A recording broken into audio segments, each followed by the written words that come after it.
One of the great directors ever, according to a whole lot of people, at least one of the most influential, Ingmar Bergman. Now, I just watched all of his movies in the last 4 or 5 months, and I've created my own top 10 list for you, so let's take a look at what I think Ingmar Bergman's top 10 movies are coming up.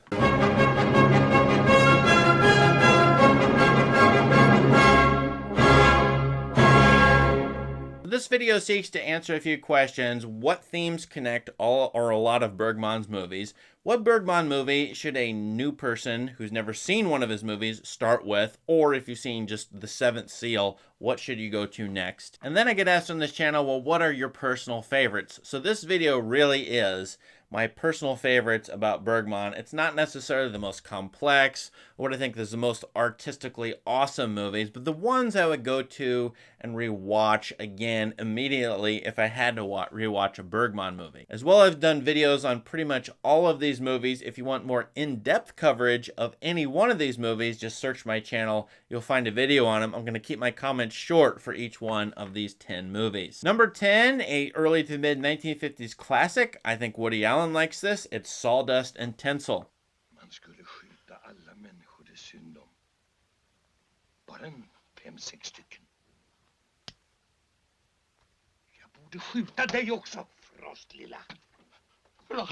Jag måste ta hand om min stackars far. Sawdust and Tinsel is a pre-Seventh Seal movie, and Bergman made about 15 movies before The Seventh Seal. I really like Sawdust and Tinsel because it shows one of Bergman's major considerations, which is the art of making theater or entertainment, but then showing you the backstage realities of that, how they craft it, how they build it, the sweat, the labor. So this movie does both. It shows you what it's like to be an entertainer, and then behind the scenes, you'd see that theme running all the way through Bergman from here in the 1950s all the way up to one of his later movies, say Fanny and Alexander, and then the next movie, After the Rehearsal. Number 9 is part of Bergman's Faith trilogy, so-called After the Fact. It's the first movie in that. I really like it, especially on reconsideration, Through a Glass Darkly. Pappa. Ja?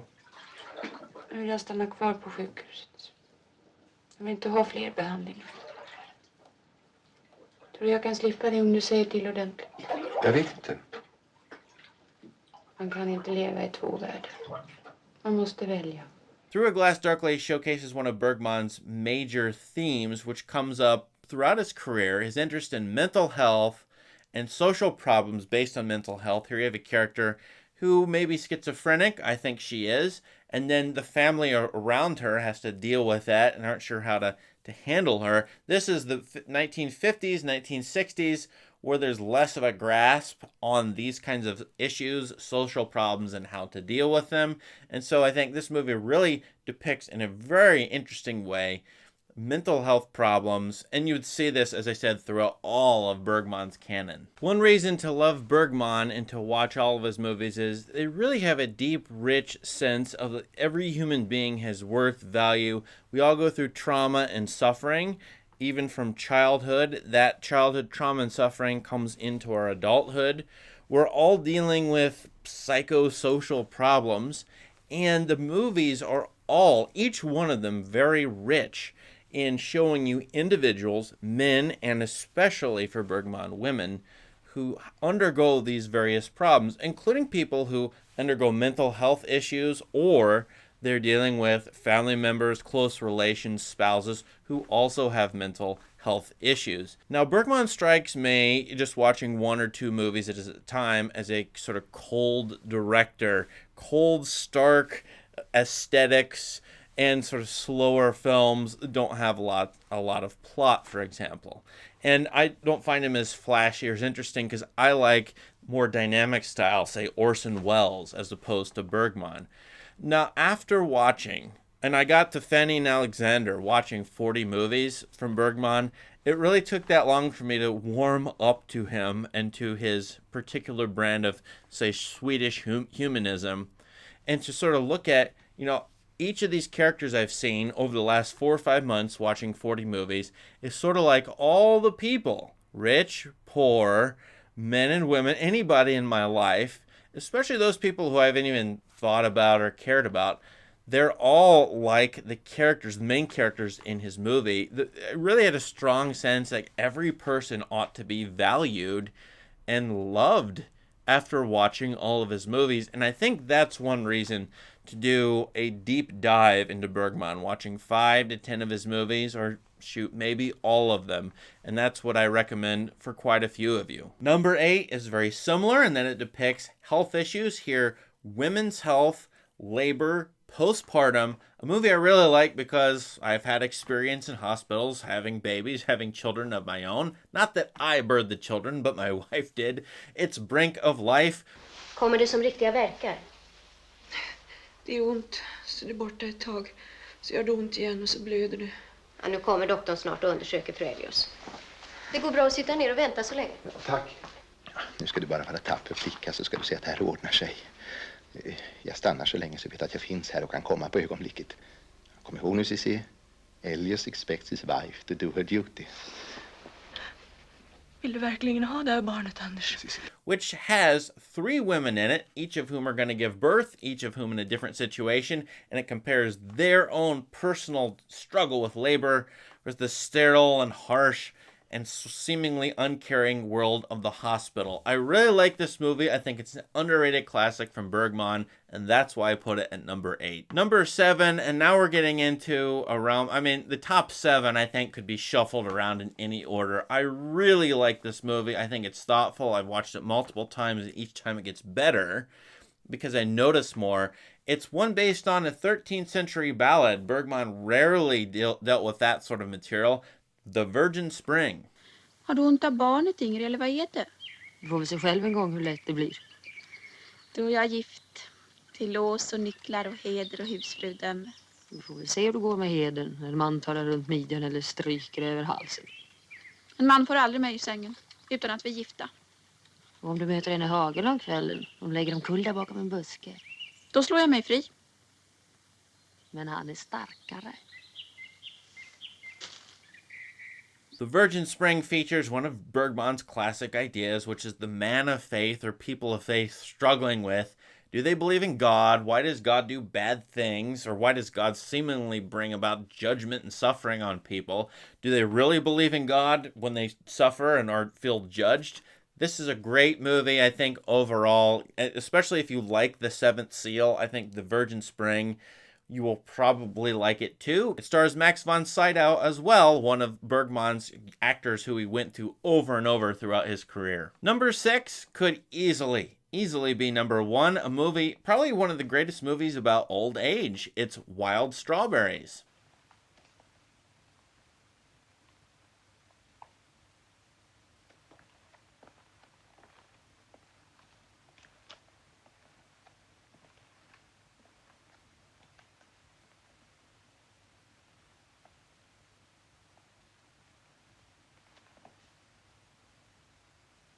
And actually, the title Wild Strawberries is one of Bergman's major themes, finding that thing out in nature that grows in the summertime. It's a great discovery. It's a sweet, juicy treat, but it only grows for a short season. Bergman is very into the quick passing of time. And here in Wild Strawberries, you get a man, an old man now, who meditates on his life gone by very quickly. It's a great old age movie, but it's for anyone to watch. I highly recommend watching this. It's one of the great Bergman movies ever. Number 5 might be an unusual choice to put this high, but I think for younger viewers who make up a lot of the audience of this channel, I think they'll appreciate this, especially because in the last 20 years or even 5 years in movie history, you get a lot of horror movies put out by Hollywood especially, and a lot of young people are interested in that, and I think this movie influenced them. Hour of the Wolf. Ja, jag vet vad jag talar om. Mitt namn är Herbrandt, kurator. Jag tummar på själarna och vänder ut insidan. Och vad får man se? Ja, det behöver ju inte tala för er. Det är ju konstnär ni känner, men på hjärtat. Vem har inte sett er ansiktsstudier för att inte tala om självporträtten? Varför ser ni på mig sådär? Blir ni ond? I nerven i olag? Är det något som plågar? Håll käften! Håll käften! Hour of the Wolf brings up another Bergman theme that comes up in at least 20 of his movies. The married couple who go out to a remote island on vacation, sort of a fantasy island scenario, an Eden scenario, Adam and Eve figures. What's going to happen on this remote island? Bergman himself living and loving the remote island of Faro. near Sweden in the Baltic Sea. So take a look at this movie for that classic theme. And as I said, if you watch through the Criterion Collection Bergman, which has over 40 of his movies, you will see this over a dozen times. Number 4, Bergman loved classical music. As those of you who watch his movies know, he has a lot of characters who are musicians. Classical music shows up in To Joy, Autumn Sonata, and now Bergman actually makes a Mozart opera, The Magic Flute.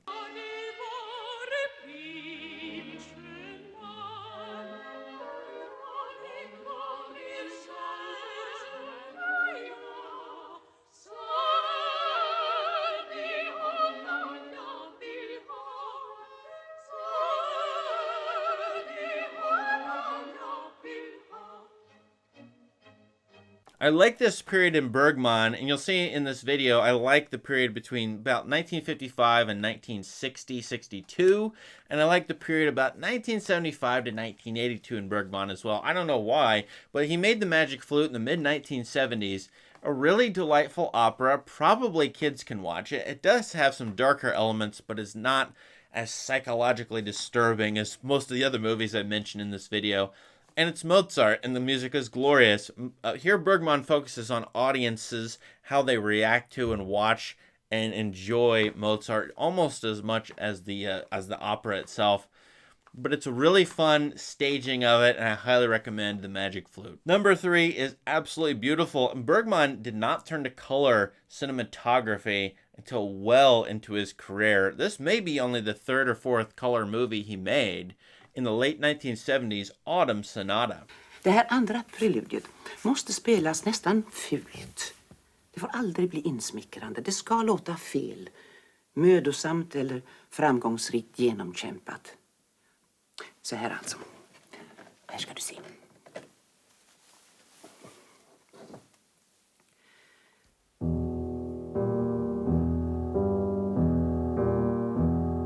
Now this is the movie I think, if you're going to enter into Bergman's canon, it's a pretty good one to start with. It does focus on 2 females, another major Bergman theme, 2 females meeting up, hashing it out, their psychological difficulties. It's a mother-daughter pair who haven't seen each other in a while, and they have a very strained relationship, at least under the surface, and they've got to get under the surface to figure that out and talk it out. Colors in this are absolutely beautiful. This takes place in autumn, and you must pay attention to the seasons of the year in Bergman movies because he usually chooses one season, sets the movie in one season for particular reasons. You have to remember that in Sweden, winter is brutal and harsh and long and not much light. So autumn is when winter is coming, but not quite there. It's also harvest. It's also fruitful. Color scheme in this is just magnificent, and that's one of the many, many reasons I like it. Now we come to number 2 and number 1, and these are actually expected, I think, by most people to be at the top. I try always to be very different. I want to be my own person, be eccentric, and like what I like for complex reasons. But when I put this list together, I gravitated towards these top 2 because I think they're legit great, shot for shot, sound for sound, characterization, plot, narrative, how they relate to the real world, historical context, everything, every way you could look at a movie. These 2 are really good. Number 2 is The Seventh Seal. Inte döda Gud inom mig. Varför lever han vidare inom mig på ett smärtsamt och förebyggande sätt, trots att jag förbannar honom och vill vräka ut honom ur mitt hjärta? Varför är han trots allt en jäckande verklighet som jag inte kan bli kvitt? Hör du mig? Jag hör dig. Jag vill ha vetskap. Inte tro, inte antaganden, utan vetskap.